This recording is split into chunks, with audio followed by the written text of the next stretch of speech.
Hello guys, how are you. अभी की ये शॉर्ट वीडियो मैं उस पर बनाना चाहता हूँ कि न्यूमेरिकल सॉल्विंग एबिलिटी कैसे डेवलप करें।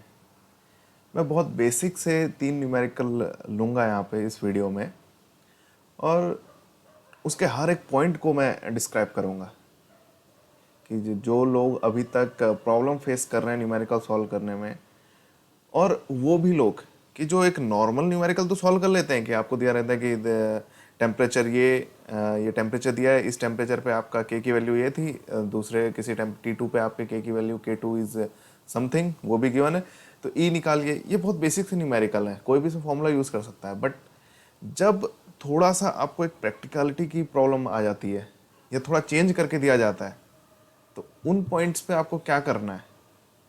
तो मैं ट्राई करता हूँ इन 3 न्यूमेरिकल से कि मैं कैसे सॉल्व करता हूँ न्यूमेरिकल, शायद उससे आपको कुछ नया मिले देखने को, और या कि आपको क्या मतलब शायद ये कुछ नया हो।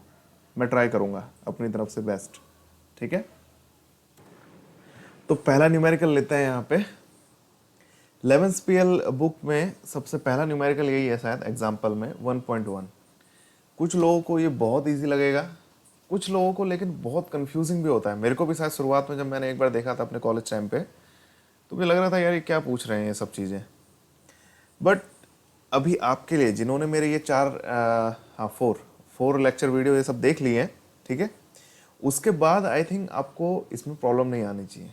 और अगर प्रॉब्लम आ रही है तो देर इज़ आपकी जो न्यूमेरिकल सॉल्विंग एबिलिटी है उसमें थोड़ी बहुत कमी है, जिसमें आपको प्रैक्टिस करनी है। ठीक है, बिकॉज आपको नॉलेज सारी है, अगर वो आपने अच्छे से रिमेंबर कर लिया है, याद कर लिया है, ठीक है, बट थोड़ी एबिलिटी जो मैं यहाँ पे बताऊंगा कैसे।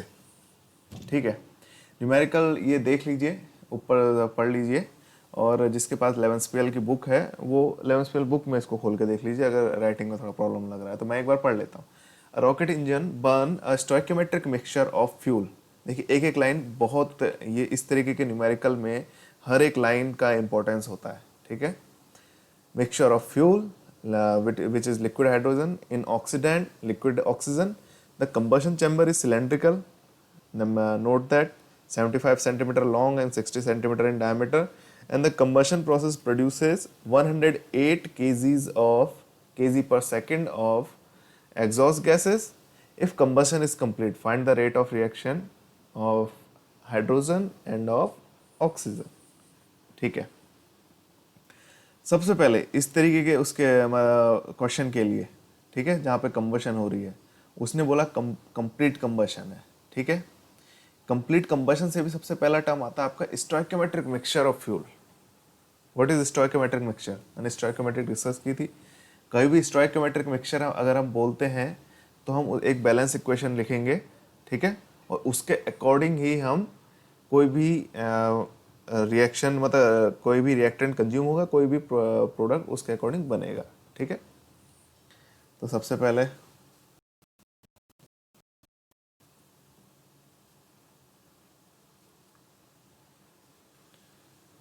ठीक है रिएक्शन लिखते हैं H2 plus O2 giving H2O, complete combustion. Okay, completely all the reactant will completely convert into H2O. तो इसको बैलेंस बनाएंगे 2s2 हाफ, राइट, करेक्ट है। अब सबसे पहला डेटा हमें क्या दिया है, यूनिट हमेशा ध्यान में रखते हुए चलना है। जो एग्जॉस्ट गैसेस हैं, ठीक है, एग्जॉस्ट गैसेस, बट एग्जॉस्ट में बन क्या रहा है, कंप्लीट कंबशन में वाटर बनेगा ओनली। ठीक है, ये लाइन का इंपॉर्टेंस यहाँ पे आएगा आपका कि कंबशन इज कंप्लीट, मतलब there are no other gases like H2 और O2 इन इट्स एग्जॉस्ट। तो 108 kg per second of what? Only H2O. Clear? Converted it into mole. तो H2O का molecular weight कितना? 18 moles of H2O releasing is 108 by 18 is equal to 6 kg moles per second. Unit हमेशा ध्यान रखिए, हमेशा, मैं ये बार बार बोलूँगा, ठीक है। न्यूमेरिकल सॉल्व मतलब आपको करेक्ट आंसर चाहिए, आप अच्छा कर सकते हैं, बट एक करेक्ट आंसर लाना जो नेक्स्ट थिंग होती है न्यूमेरिकल सॉल्विंग एबिलिटी को डेवलप करने के बाद कि करेक्ट आंसर अचीव करना। वो कैसे होगा, जब आप सिली मिस्टेक को अपनी काम करेंगे, ठीक है। तो इससे हमें क्या पता चला, जो एग्जॉस्ट में 6 kg मोल्स पर सेकेंड ऑफ H2O रिलीज हो रहे हैं, ठीक है, और या पर second 6 kg moles of H2O बन रहे हैं। वे कौन सी रिएक्शन से, H2 plus half O2 giving H2O, ठीक है। मैं नेक्स्ट पेज करता हूँ। यहाँ पे रिएक्शन दोबारा लिख लेते हैं, H2 plus half O2 giving H2O, ठीक है।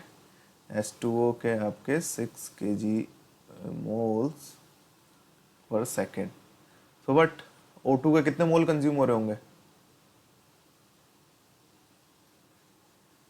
कंज्यूम्ड पर सेकेंड इज 1/2 मोल्स के लिए 6 मोल बन रहे हैं, तो O2 के कितने हो रहे होंगे, ठीक है। 1 मोल्स के लिए 2 मोल बनेंगे उसके, ठीक है, H2O के। यहाँ पे स्टोइकोमेट्री चेक कीजिए, ठीक है। तो अगर 1 मोल्स के 6 मोल 2 मोल्स बनेंगे, तो इसका मतलब 6 मोल के लिए O2 के 3 मोल्स कंज्यूम हो रहे होंगे। 3 मोल्स कंज्यूम होंगे तो वहाँ पे 2 मोल्स बनेंगे, इसका मतलब 3 इंटू 2 6 मोल्स, 6 kg मोल्स पर सेकेंड ऑफ O2, और H2 के 6 kg मोल्स पर सेकेंड, ठीक है। तो रेट किसी भी, अगर मैं H2 का रेट लिखूंगा, इट इज़ वट -1/V, ठीक है, डेल H2 के मोल्स में चेंज आ रहे हैं विद टाइम, ठीक है। तो what is V, volume of the reactor cylinder, जो भी आपको दिया है यहाँ पे उसका वॉल्यूम ले लीजिए, ठीक है। अभी मैंने आपको बताए थे यहाँ पे कितने टाइप के हम अपने ये सफिक्स में, मतलब इस चीज़ को हम कितने टाइप का ले सकते हैं, कहीं पे वेट लेते हैं हम, कहीं पे सरफेस एरिया लेते हैं, ठीक है। तो ऐसे ही हम यहाँ पे हम वॉल्यूम ऑफ द रिएक्टर मान के चलेंगे, क्योंकि वही दिया गया है हमें। तो वह रिएक्टर क्या है, एक सिलेंड्रिकल रिएक्टर है, ठीक है, जिसकी लेंथ है 75 सेंटीमीटर एंड डायमीटर है 60 सेंटीमीटर, ओके। तो सिलेंडर का वॉल्यूम क्या होता है, πd²/4 × H। इसको सॉल्व कर लीजिए, पाई 0.6 का स्क्वायर, 0.6 क्यों लिया, मुझे मीटर क्यूब में चाहिए यूनिट्स, ठीक है। H is length is what 0.75, you will get approximately 0.212 metre cube, ठीक है। Use get calculator, again I am saying. तो -RH2 विल बी, मैं कैलकुलेटर ले लेता हूँ। तो आपको rate of consumption of H2 पता है 6 kg पर मोल, तो माइनस डेल H2/डेल T कितना हो जाएगा, 6 इंटू 1/V इज वट 0.212, कीजिए, 6 डिवाइडेड बाय 0.212, 28.3 अप्रॉक्स, ठीक है। थोड़ा इसको कोई एग्जैक्टली सॉल्व करेगा पूरा विदाउट डेटा चेंज किए, ठीक है। मैं 0.212 डायरेक्टली लेके चल रहा हूँ, इसलिए ये वैल्यू आ रही है, शायद 28.29 कुछ ऐसे आ जाएगी। तो इसकी यूनिट लिखिए, क्या है, kg moles per metre cube second, right. पहला क्लियर। दूसरा -RO2 will be -1/V del O2 के मोल्स डेल टाइम। तो ये O2 के मोल कितने कंज्यूम हो रहे हैं, 3 kg mole per second, volume is 0.212, 3 divided by 0.212 is equal to 14.15 kg moles of O2, वहाँ पे आप S2 ले सकते हैं, metre cube per second, okay, right. This is the answer जो हमसे पूछा गया था कि if the combustion is complete find the rate of reaction of hydrogen and oxygen, ठीक है। तो we get the rate of hydrogen hair,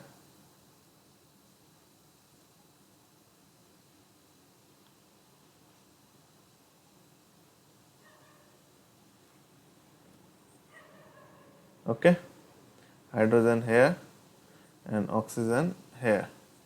तो अभी मैं देखिए, अभी हमने एक रिलेटिव रेट से कुछ पढ़ा था। तो इस रिएक्शन के लिए जो H2 plus half O2 giving H2O है, इसके रिलेटिव रेट क्या हो जाएगा?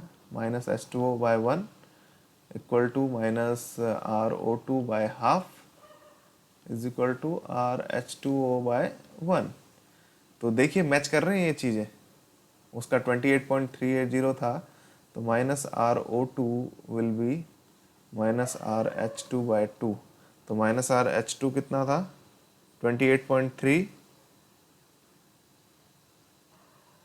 Divided by 2,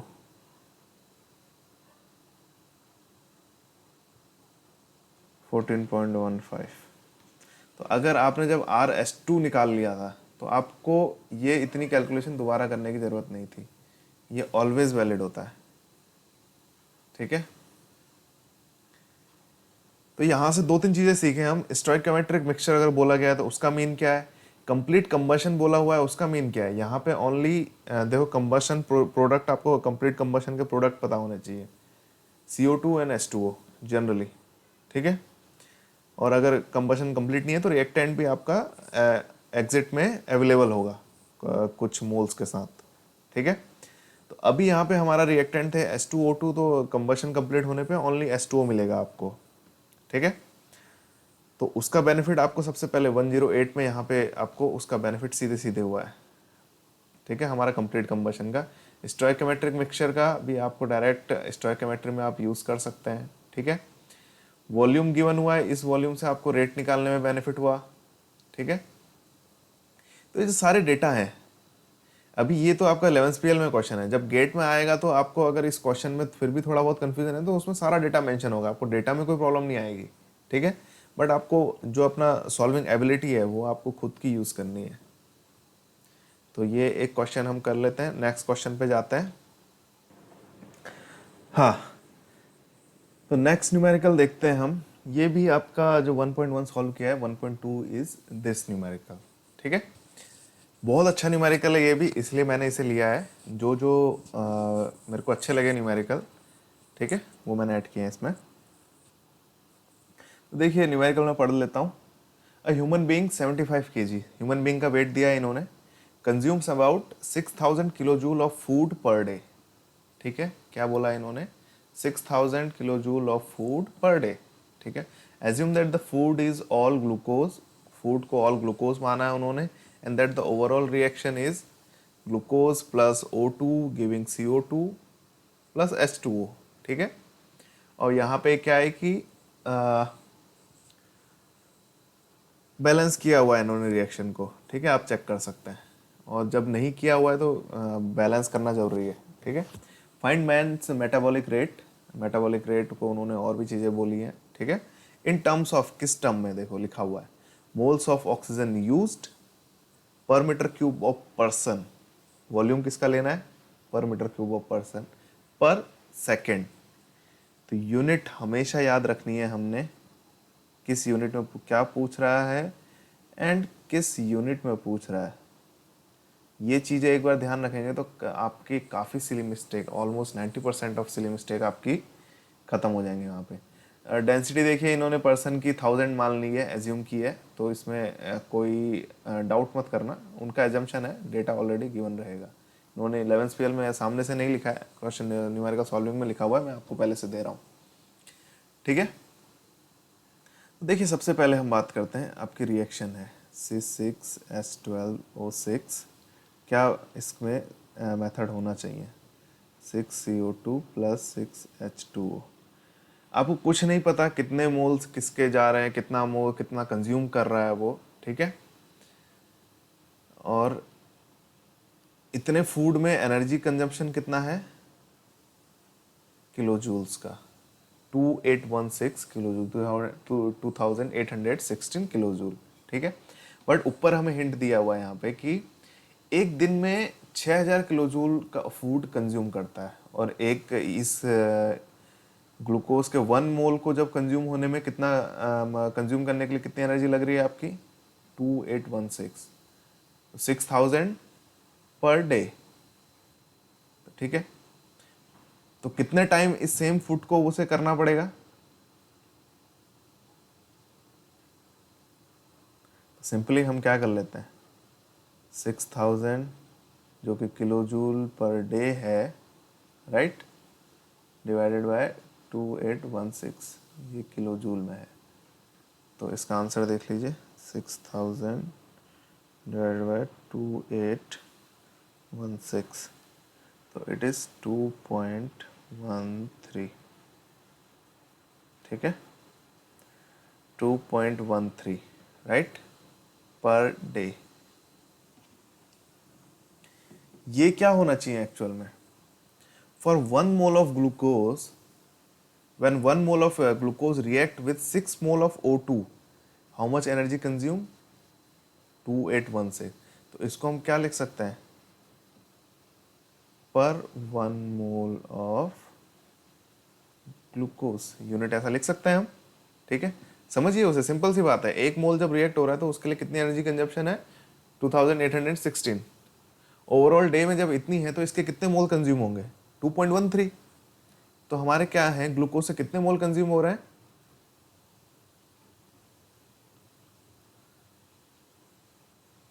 glucose is 2.13 moles per day, ठीक है। उससे आपकी रिएक्शन प्रोसीड हो रही है, उससे आपका टोटल कितना मिलेगा, हमें 6000 एनर्जी मिल जाएगी, ठीक है। करके देख लीजिए, 2.13 मोल्स जब इसके रिएक्ट होंगे तो ये इंटू 2.13 टाइम्स हो जाएगा, तो 6000 आपको मिलेगा, ठीक है। तो O2 के कितने मोल्स कंज्यूम होंगे,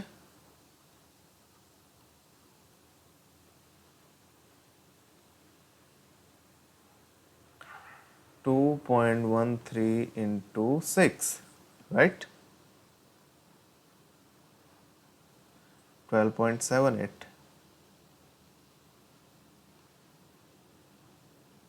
moles per day, right. O2 के मोल्स आपको पता चल गया कितने कंज्यूम हो रहे हैं एक दिन में। तो अब वॉल्यूम कैलकुलेट कर लेते हैं हम, rho is equal to M by V, V is equal to M by rho, 75/1000 is equal to 0.075 metre cube, unit मिल गई आपको। तो minus RO2 1/075 metre cube of मैन बोला था इन्होंने, वो हमने लिख लिया।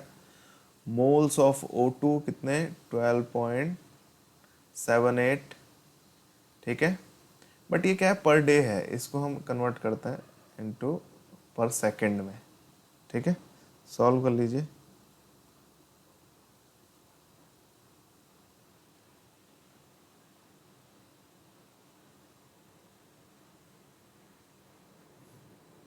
तो answer will be 0.00197 moles of O2 per meter cube of person into second। इसी में पूछा था आपसे, ठीक है। 0.002 जो 11th PL ने आंसर दिया हुआ है, ठीक है, ऑलमोस्ट सेम। तो किसी को इसमें कोई डाउट कि हमने कैसे क्या किया? न्यूमेरिकल सॉल्विंग एबिलिटी आपको ऐसे डेवलप करनी है, ठीक है। बहुत सिंपल है, कितना सिंपल सा उसने दिया था, हमें सिर्फ अपनी बेसिक नॉलेज यूज़ करनी है, जो जो हमने अभी तक पढ़ा। एक हम फाइनल न्यूमेरिकल लेते हैं आपका एक्टिवेशन एनर्जी रिलेटेड, ठीक है। एक और एग्जांपल है इसका। हाँ, नेक्स्ट न्यूमेरिकल देखते हैं। 2.3 है आपका, 11th PL का ही एग्जांपल है, बट बहुत सही लगा मुझे ये, ठीक है। और गेट में भी इससे न्यूमेरिकल बने हैं, इसी से ही, इसी कंसेप्ट से ही, ठीक है। कैसे बने सब बताते हैं आपको। देखिए न्यूमेरिकल है, milk is pasteurised if it is heated to 63 degree centigrade for 30 minute, ठीक है। 63 डिग्री सेंटीग्रेड में 30 मिनट के लिए करते हैं, तब ये पास्चराइज होता है। But if it is heated to 74 degree centigrade, अगर हम इसे 74 डिग्री सेंटीग्रेड पे हीट कर देते हैं तो 15 सेकंड में पास्चराइजेशन हो जाता है उसका, ठीक है। मिनट सेकेंड यूनिट हमेशा ध्यान रखनी है। फॉर द सेम रिजल्ट, ठीक है, जितना भी रिजल्ट हमें जो भी चाहिए पास्चराइजेशन का, find the activation energy for this sterilisation process. देखिए दो चीज़ें दी है इसने और सीधे एक्टिवेशन एनर्जी पूछा है, तो बहुतों को डाउट जा रहा होगा कि भाई ना ही हमें के की वैल्यू मिली है, हमें टाइम पता है, टेम्परेचर पता है। अगर हम ये इक्वेशन देखें K2/K1 E/R 1/T1 minus 1/T2, right. इसमें आपको R पता है, T1 T2 पता चल गया, K2/K1 you don't know how to find it. कोई भी माइनस RA मिल्क RM, चलो ऐसे मान लेते हैं, must be K1 CM to the power n। You don't know the order, ठीक है, अपने मन से आप एज्यूम नहीं करेंगे। Next, for some condition 1 concentration, ठीक है, RM2 is equal to K2 CM2n, ठीक है। आपको ऑर्डर दोनों देखो सेम रिएक्शन है तो ऑर्डर सेम रहेगा, ठीक है। रेट कैसे डिफाइन हो सकता है आपका, कंसंट्रेशन बाय टाइम, वॉल्यूम तो चेंज नहीं हो रहा है, ठीक है, हमें कुछ ऐसा दिया नहीं है, वॉल्यूम कांस्टेंट ले सकते हैं हम, तो ठीक है। C1 वो CM को मैं C1 लिख रहा हूँ, ठीक है, okay. T1 is equal to K1 C1 to the power n, first condition. C2 T2 लिख सकते हैं ऐसा, right, K2 C to the power n, ठीक है। तो लेट्स मेक रेशियो, दोनों का दोनों साइड रेशियो ले लेते हैं, दोबारा लिख लेते हैं। C1/T1 is equal to K1 C1 to the power n, C2/T2 is equal to K2 C to the power n, ठीक है। C is the concentration of milk, okay. तो K2 C to the power n by K1 C1 to the power n, okay, C2 T2 into divided by what, T1 by C1, okay.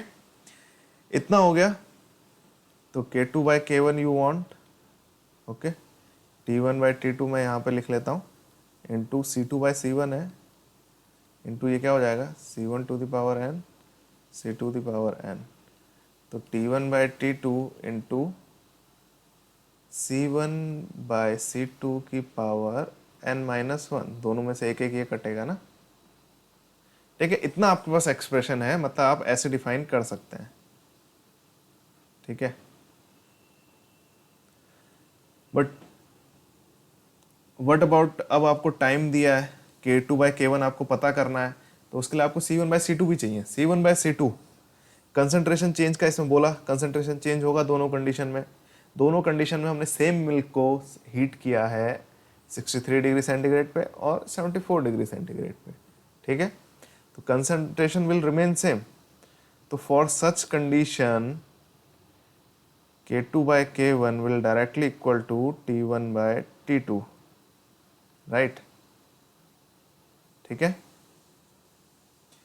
और simply जब भी आप जब concentration constant आपको मान रहे हैं तो K will be directly proportional to आपका क्या 1/T टाइम इनवर्स के। यहाँ से भी आप न्यूमेरिकल आगे कहीं भी सॉल्व कर सकते हैं, ठीक है। ये मैं डायरेक्टली बता रहा तो आपको समझ में नहीं आता, बट इस न्यूमेरिकल के थ्रू मैं बता रहा हूँ तो आपको काफ़ी ज़्यादा हेल्प होगी, ठीक है। तो K2/K1 is what, T1 is 30 minute, 30 into 60 seconds में आ गया ऊपर, और T2 इज 15 सेकेंड, तो 15 इंटू 2, तो K2/K1 इज 120 सेकेंड, ठीक है। Now we have formula ln K2/K1 is equal to E/R 1/T1 minus 1/T2। देखिए R आपका हमेशा केल्विन में रहता है, तो ये T1 T2 आपको सेंटीग्रेड में दिए रहते हैं, तो इसको हमेशा केल्विन में कन्वर्ट कीजिए। 63 का कितना हो जाएगा बताइए, 273 33 34 63 336, कंफ्यूज हो जाते हैं कभी कभी, 347 273 प्लस 74 347, ये सब केल्विन में। तो ln 120 is equal to E upon 8.314, इसकी यूनिट पता है ना आपको, जूल पर मोल के 1/336 माइनस 1/347। ठीक है, सॉल्व कर लीजिए। सॉल्व करेंगे इसको कितना आएगा,